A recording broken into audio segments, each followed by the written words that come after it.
Hello, welcome to News Central Studios. We're reaching you live from Lagos, Nigeria. I'm Sulaiman Ahmed, and these are the headlines. Others are: Chad's long-time president Idriss Deby killed. Egypt's transport ministry sacks head of its railway service after a deadly accident in recent days. Congo takes Uganda to world court, seeks $4 billion reparations over conflict in Ituri province. Details of these and more after now.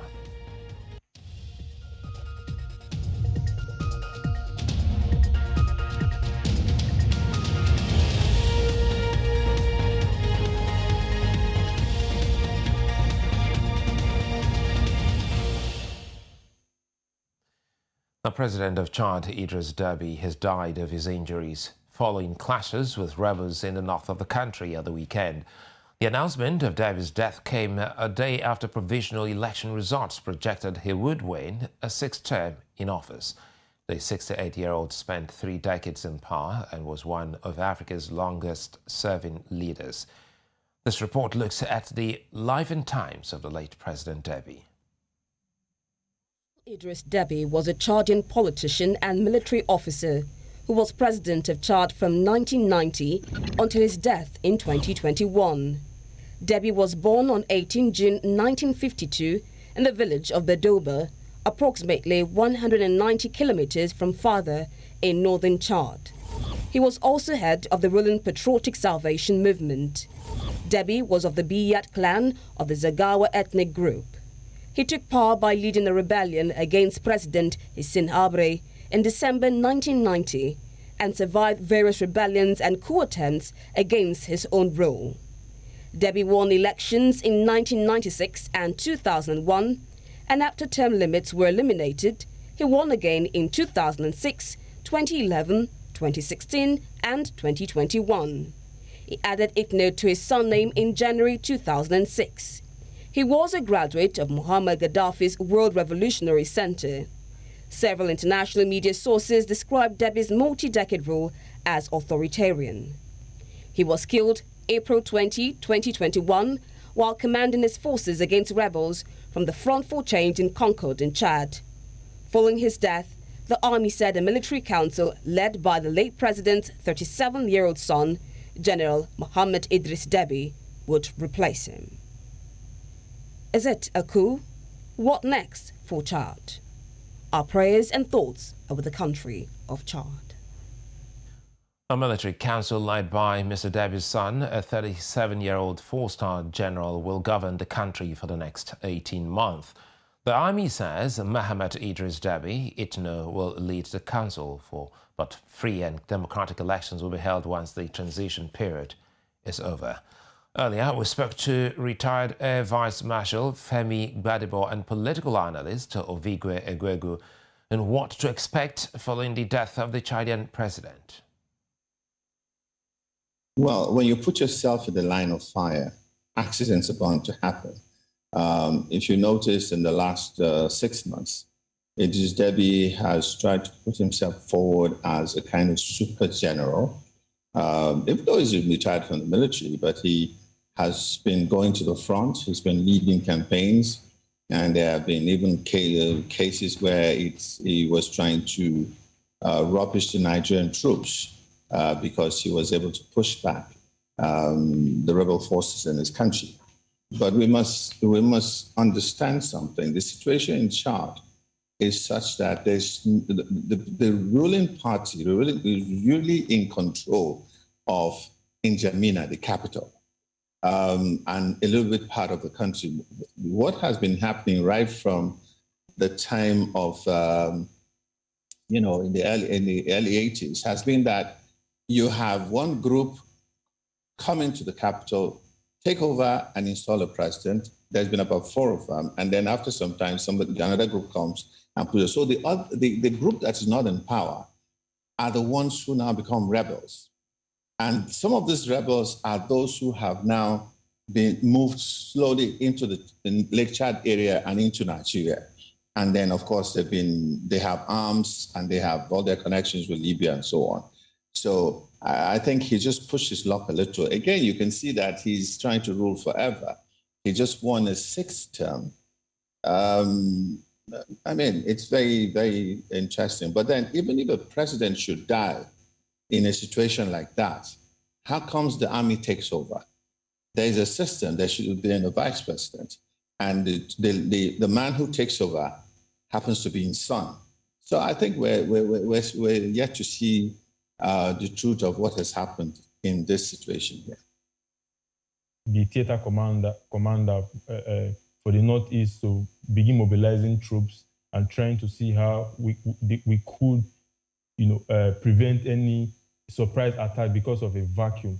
Idriss Deby has been an outstanding leader in terms of the campaign against Boko Haram. Of course, he is a steward and a puppet of France, and France is really where his constituent really is. But in terms of the regional security problems we have been facing, I think no other president comes close. So for regional countries that borders Chad, for instance, Niger, Nigeria in particular, these two countries, and even some parts of Cameroon as well, I think lots of the capitals of this country, the military leaders now will be scratching their heads and thinking of how this could impact the conflict dynamics. Because while Chad will be focused for the next few months, the internal process and the power succession and transition will be the focus of the military. That would create distraction in the south, where we have the Lake Chad and the conflict with Boko Haram. So that is an opportunity for ISWAP, for Abubakar Shekau's Boko Haram to increase their attacks, and because we're looking, we have the calculation that the Chadians are not really in the mood to fight. So yes, it's a major blow to the regional armies. It's a major blow to the G5 Sahel coalition, which Idriss Deby is a big fan of and rarely criticizes, despite the failures of the G5 Sahel. So I think both in Paris, both in all the regional capitals, they will have to do a lot of rethinking and thinking of how the multilateral coalition and task force would have to deal with the security threats in the region. In neighboring Nigeria, the Navy has tasked senior commanders to rededicate themselves to service and show commitment to fulfilling their national obligations. This was revealed by the Chief of Naval Staff, Vice Admiral Zubairu Gambo, as he met with senior naval commanders in Abuja. An event, a retreat for the senior officers, will also appraise ongoing naval operations and the challenges of piracy in the Gulf of Guinea. This retreat comes at a critical period when the country faces COVID-19 pandemic challenges with tightened budget restrictions and multifaceted security challenges across the nation. The moment, therefore, calls for prudent resource management, innovation, accountability, and deep reflection that will engender patriotic rededication to service. Now moving back to Central Africa, the United Nations Refugee Agency says more than 2,000 refugees from the Central African Republic have crossed into Chad in the past week following violence in the country. UNHCR says that the refugees arriving after fleeing clashes between government forces and rebels in northern Central African Republic face difficulties securing food, water and shelter in Chad.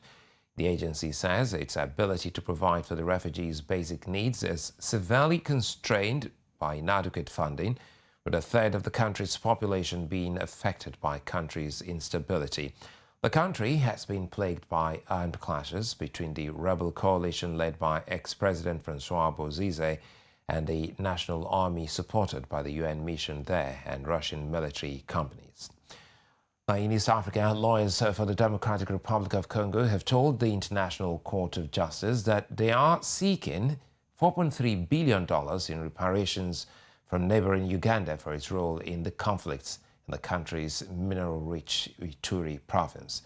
The UN court, known as the World Court, is holding hearings this week in the long-running dispute between Congo and Uganda over damages caused from 1998 to 2003.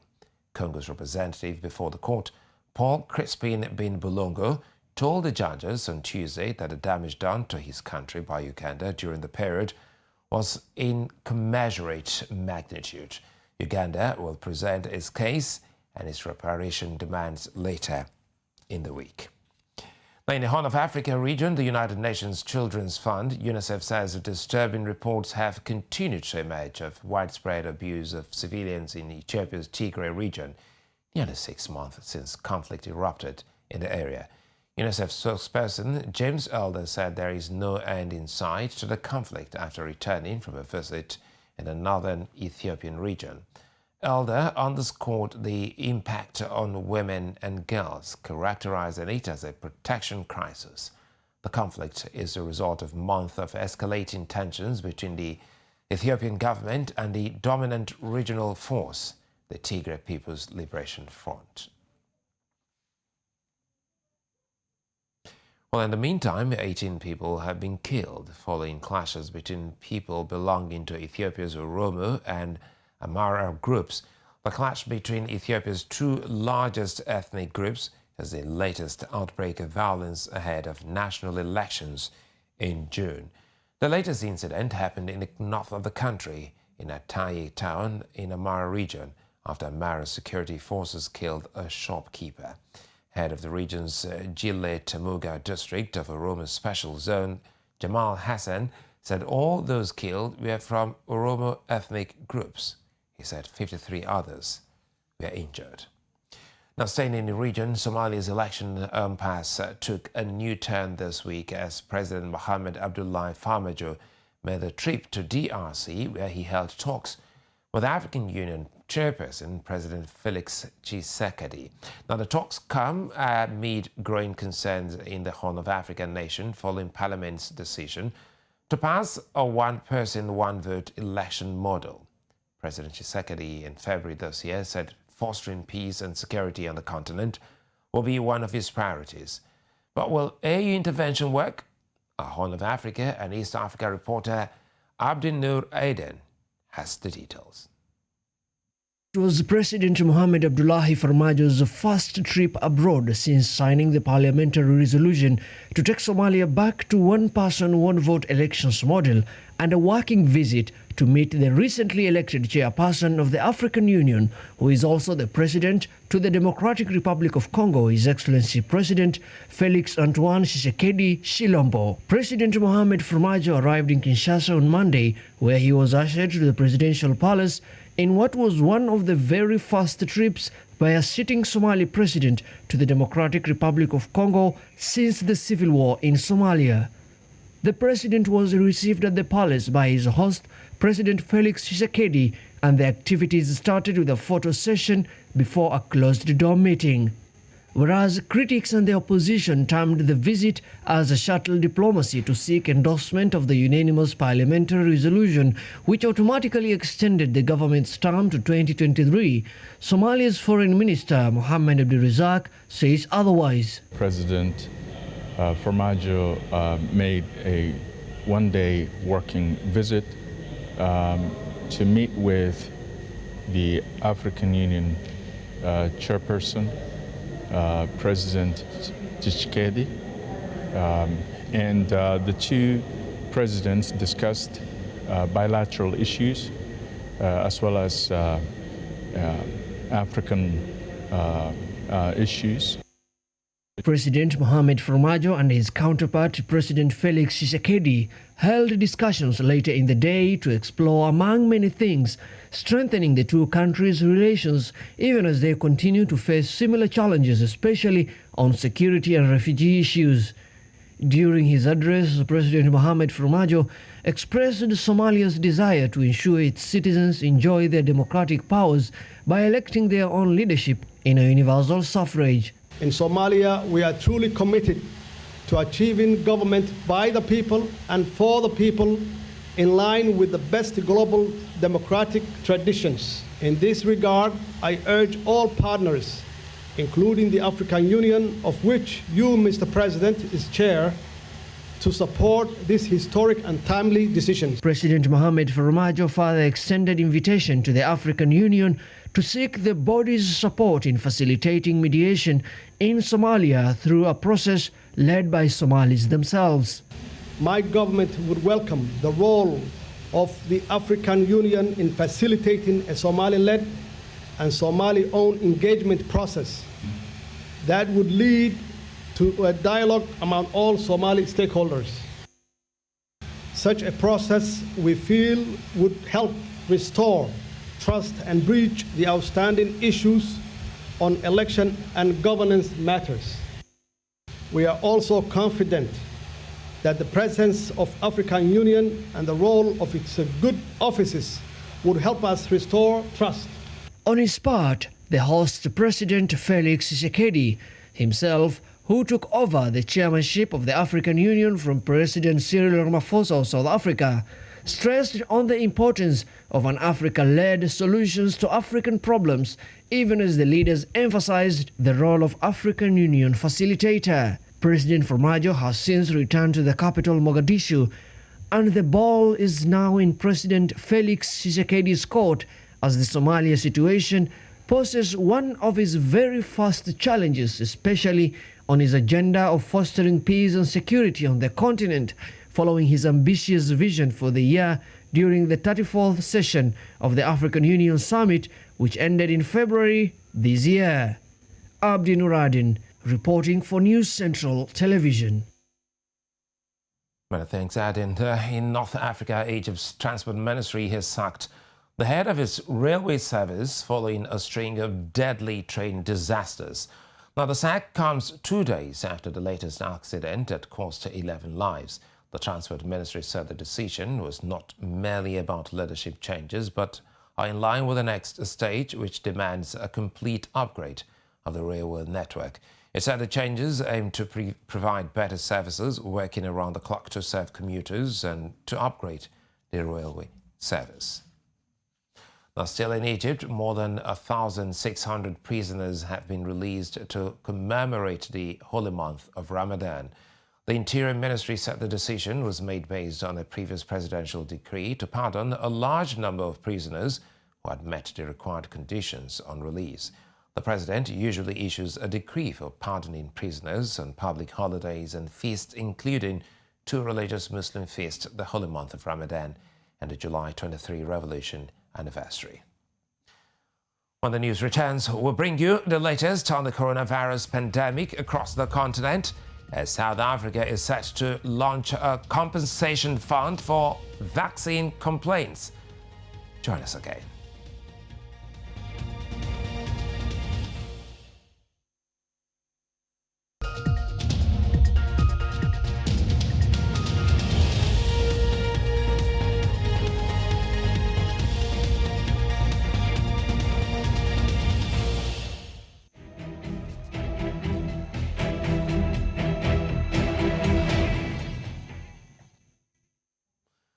South Africa's Health Minister, Dr. Zweli Mkhize, says work has started to establish a no-fault compensation fund to protect the rights of citizens who will be vaccinated against COVID-19. Once established, the fund will deal with medical complaints linked to the COVID-19 vaccines. He says establishing the NFC, which is an international trend, is also aimed at protecting South African citizens. The minister said the potential cost of the fund was based on an estimate of between 800 and 2,000 successful claims. He said a committee of experts would develop a vaccine injury table to assess compensation applications. Now, Egypt has agreed to buy 20 million doses of COVID-19 vaccine produced by China's Sinopharm and expects to receive a batch of 500,000 shots this month.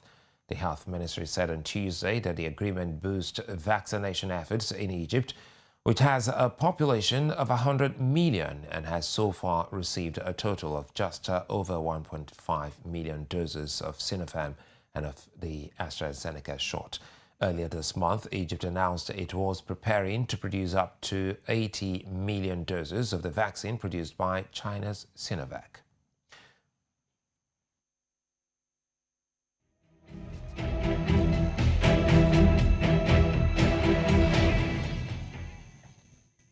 Still ahead in the news, WFP signs a deal with Venezuela to feed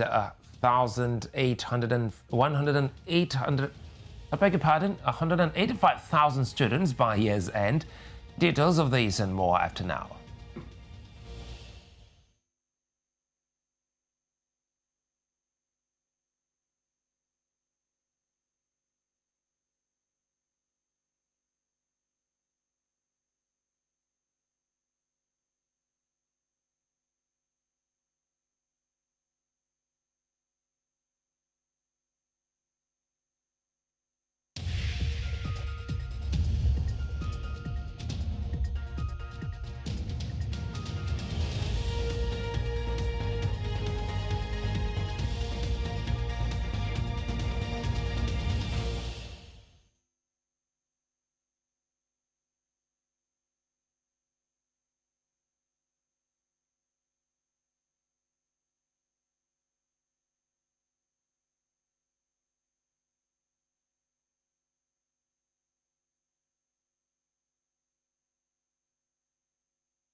The United Nations World Food Programme has signed an agreement with the government of Venezuela to provide the most vulnerable children in the country with nutritious school meals. The WFP's goal is to reach 185,000 students by year's end and 1.5 million by the end of the 2022-2023 school year. It estimates the food assistance program's annual budget at $190 million. Now, in Geneva today, WFP spokesperson Thompson Fury said the agency would also invest in the rehabilitation of school canteens and training of school staff on food safety practices as a means of reaching the wider community. 3 Venezuelans, which is about 32.3%, is food insecure today, and they are in need of assistance. The signing allows the World Food Programme to set up a presence in Venezuela and to start our operation, which is focusing on children in schools. There are some 8 million children under the age of 14 in Venezuela. Our plan, through a phased approach, is to reach 1.5 million children by the end of the 2022-2023 academic year. This will cost us, it will cost WFP approximately 190 million to effectively start and mount an effective response. Our school meals program are independent. They've always been, and separate from any other interference, not only in Venezuela, but elsewhere that we have worked. WFP spokesman Thompson Fury. Now, 2 persons have died, while 20 crew members of a cargo ship are missing after a typhoon in the Philippines. Now, authorities say a 47-year-old woman died from severe injuries in her chest after being hit by a falling object in the town of Cantamon in Cebu province, in the eastern province of Leyte. A 79-year-old man died after being hit by a falling tree. Typhoon Surigai on Tuesday triggered flash floods and landslides in more than a dozen provinces on the country's eastern coast, forcing more than 50,000 people to flee their homes. Search and rescue operations are ongoing for 20 crew members of the cargo ship Cebu Great Ocean, who went missing after the vessel ran around on Monday in the southern province of Surigao del Norte.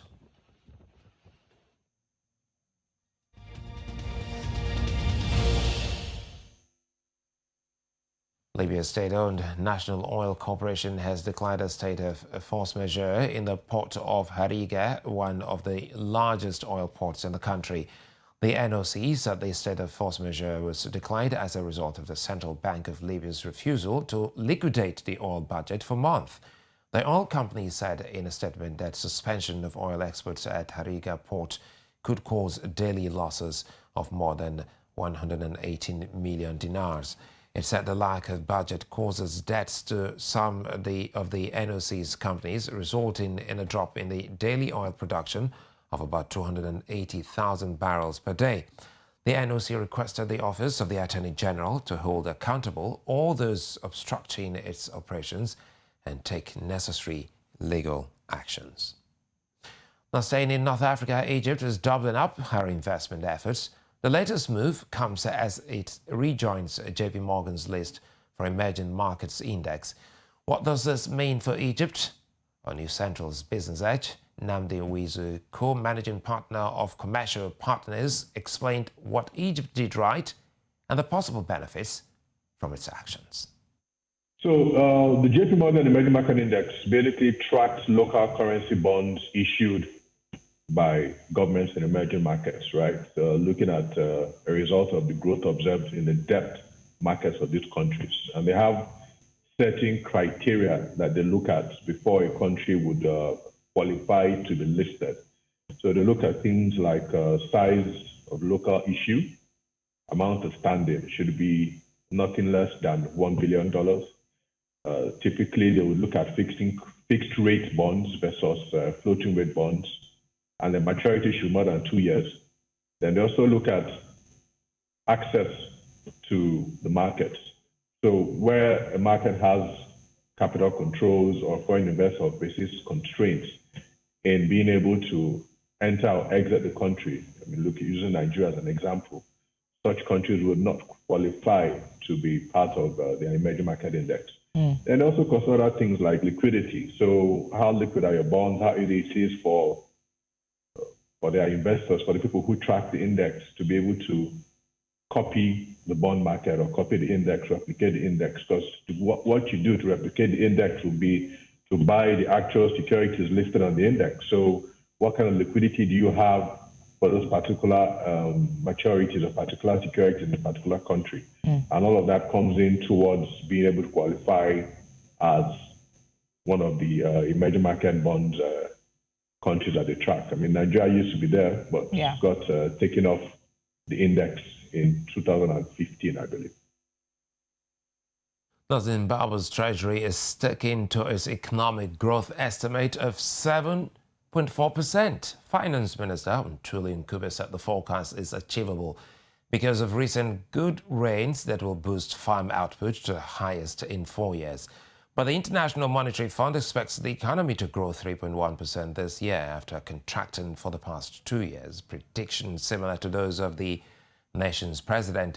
The Southern African nation still faces a 241% inflation rate and foreign currency shortages.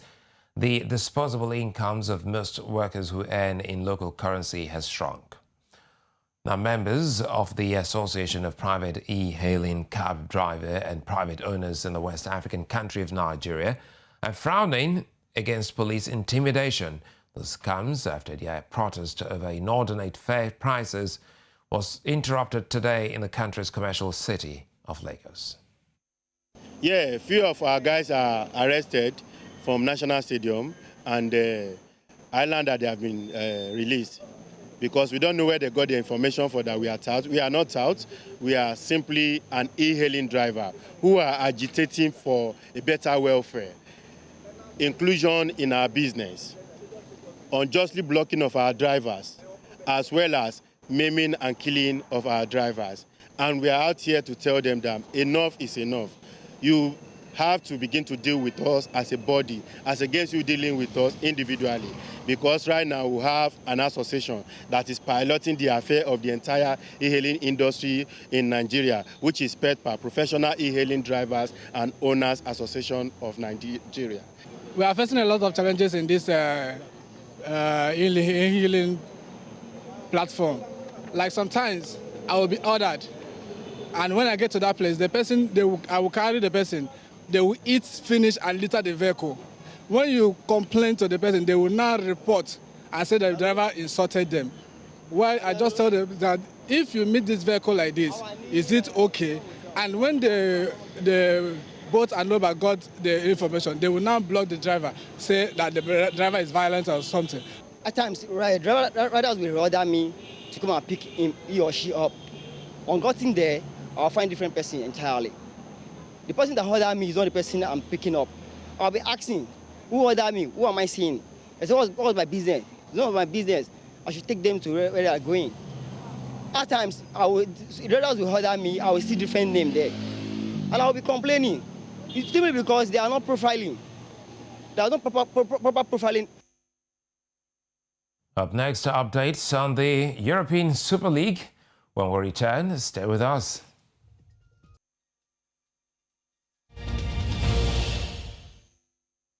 Hello and welcome. We begin our sports reporting in Japan, where local media says decision on limits for domestic spectators for the Tokyo Olympics may not be made until June, a month before the scheduled start of the Games. The decision that foreign spectators will not be allowed was made in March. A decision on the number of domestic spectators to be allowed had been widely expected in April. Organisers for the 2020 Games said in a statement that the decision on spectator capacity will be made with understanding that COVID-19 circumstances may necessitate a flexible approach. The organisers say that they were still discussing the matter with the International Olympic Committee and the International Paralympic Committee. We move to handball, where Zamalek's handball team have clinched the club's 17th domestic title in their history after they defeated Al Ahly 18-17 in the final playoffs. The Whites managed the capture of the lead in the first half of the match and maintained for the entire half despite attempts from Al Ahly to get a draw. However, the Red Devils managed to succeed in their endeavours and took the lead in the second half of the match and take 2-goal lead, but their lead did not last long for Zamalek to restore their 1-goal lead. The game kept coming and going between the two sides in the final 10 minutes. However, the Whites were focused on holding their own lead. Now to European football, the big development story in European football. Federation of International Football Association President Yannis Infantino has waded into the conversation about the European Super League. He has now told the 12 breakaway European Super League clubs on Tuesday that they could not be half in and half out of the establishment of football system. The FIFA president added that they must face up the reality of the decision. Infantino's comment come after the Super League had called on Monday for talks with the UEFA and FIFA about their own competitions, the place in football ecosystem. Real Madrid, Barcelona, Manchester United, Liverpool and Juventus are among the members of the proposed new league, but UEFA has threatened to ban them from domestic and international competition and vowed to fight the move. Now, meanwhile, a court in Madrid on Tuesday banned UEFA and FIFA from taking any moves to block plans for a controversial private Super League that has sparked the battle within European football. In its ruling, the court ordered the both bodies refrain from any measures or action or issuing any statement or announcement that directly or indirectly impedes the implementation of the European Super League. It also ordered them to refrain from preparing, inciting or adopting any disciplinary measures against clubs, players or officials involved in the planned private league. Now, following the sacking of Jose Mourinho, Tottenham have confirmed Ryan Mason as the main interim head coach of Tottenham Hotspur for the remainder of the season. The 29-year-old former midfielder, who retired from playing in 2018 after suffering a fractured skull, has been working with the club's academy. He took first-team training on Monday after Mourinho's departure and will face the media later before tomorrow's night's Premier League game against Southampton. His second game in charge will be Sunday's Carabao Cup final against Manchester City at Wembley. And finally, on sport news, the board of the Nigerian Women Football League has announced a revised league fixture for all clubs taking part in the league's Super 6 event. Chairperson of the league, Aisha Falode, said the revised fixture was due to the intense heat from Ijebu-Ode in southwestern Ogun State, which could be injurious to the health and well-being of the players. Falode noted that referees had to call for water break in all the 3 matches played on Monday.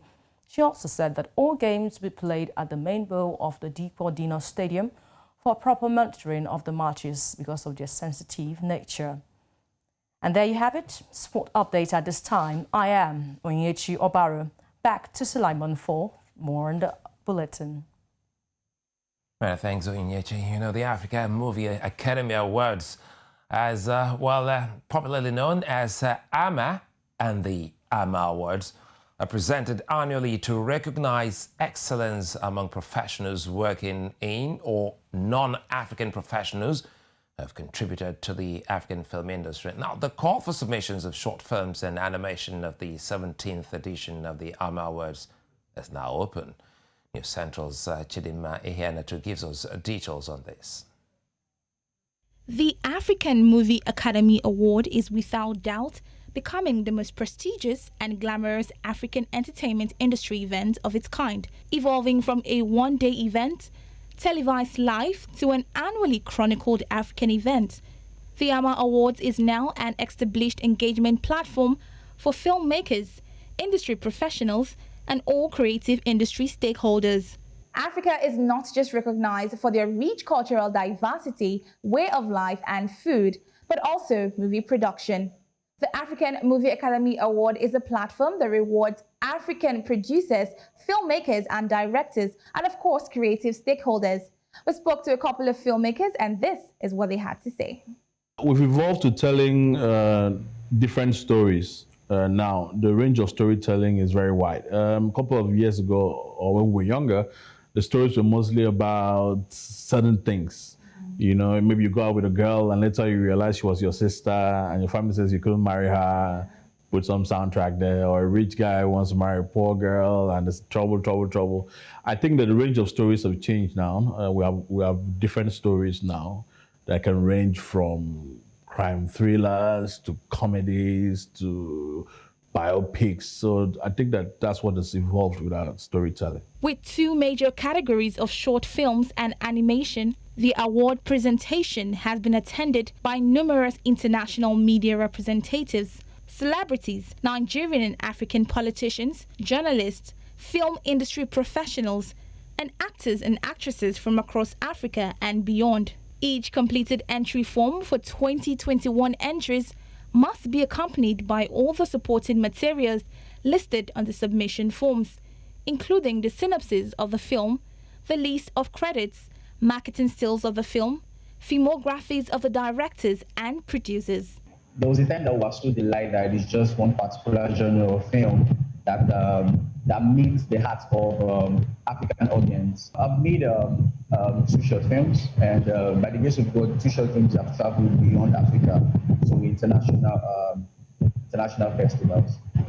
My challenge basically is funding. And I think, aside me personally, it's one challenge that a lot of filmmakers here in Africa face. The submission period for the 17th edition of the AMA Awards 2021 is now open until July 31st, 2021.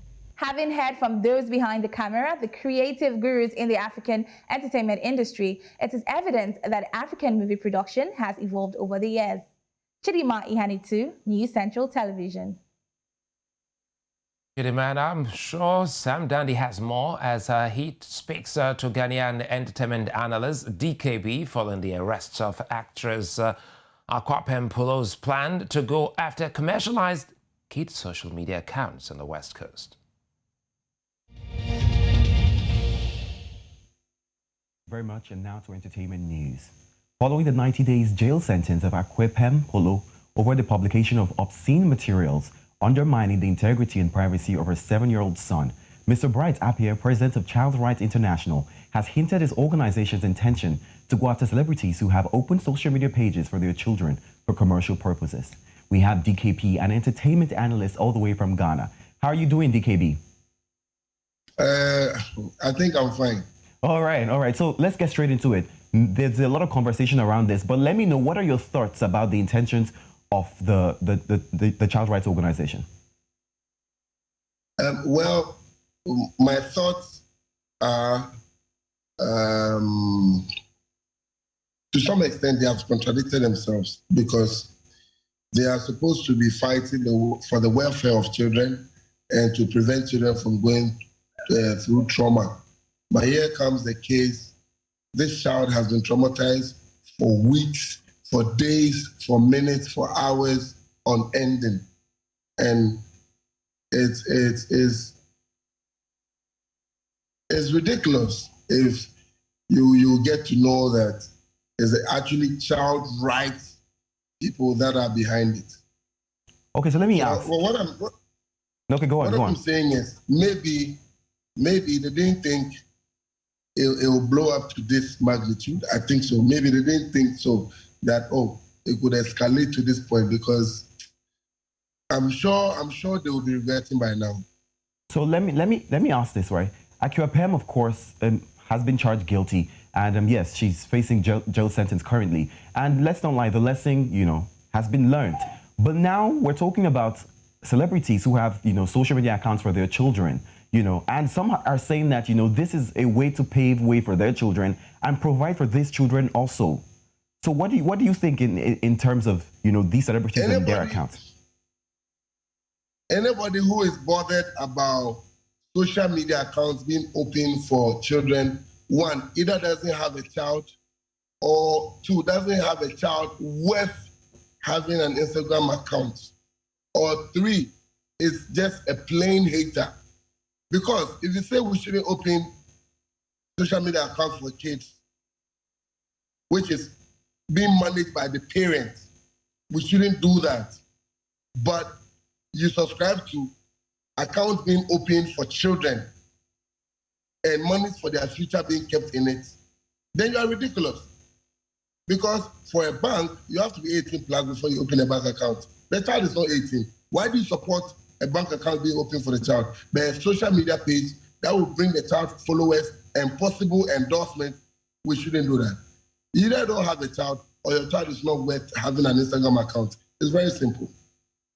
All right, so we're following the story and we're looking forward to seeing how this is going to apply in the entire Ghana. But what do you think? How do you think Ghanaians are reacting to this as a whole?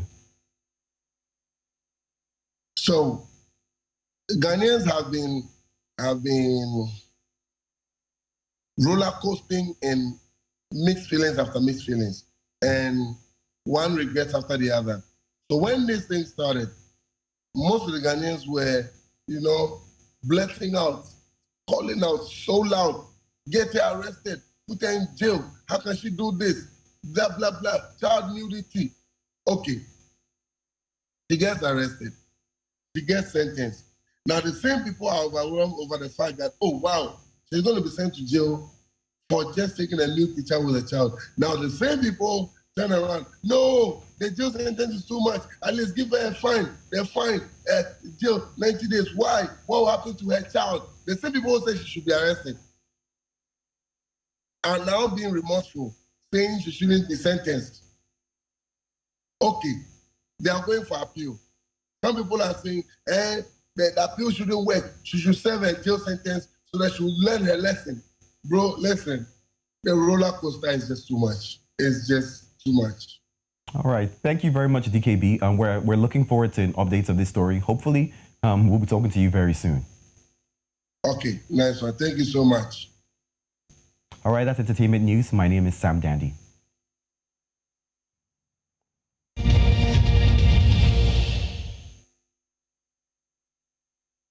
Well, heavy rain and flash floods were recorded in Luanda, Angola, leading to widespread damage and some fatalities. The government of Luanda province said roads in the south of the city were closed after a bridge was partially destroyed. For more on what the weather will look like across the continent, we turn to our meteorology desk.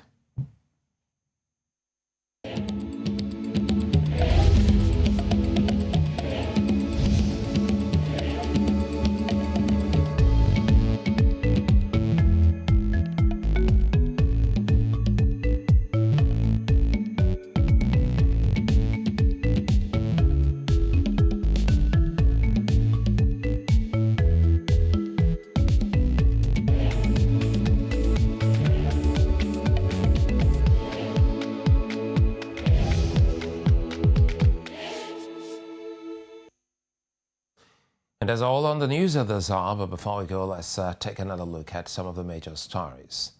Chad's longtime president Idriss Deby has died. Egypt's transport ministry has sacked the head of its railway service after a deadly accident in recent days. Congo has taken Uganda to world court to seek for $4 billion reparations over conflict in Ituri province. You can follow us on social media. We're at News Central TV. You can also catch up with our news and programs. Just download the News Central TV mobile app on Play Store and iOS. You can also watch us live in Star Times channel 274. I'm Sulaiman Alede. Many thanks for watching.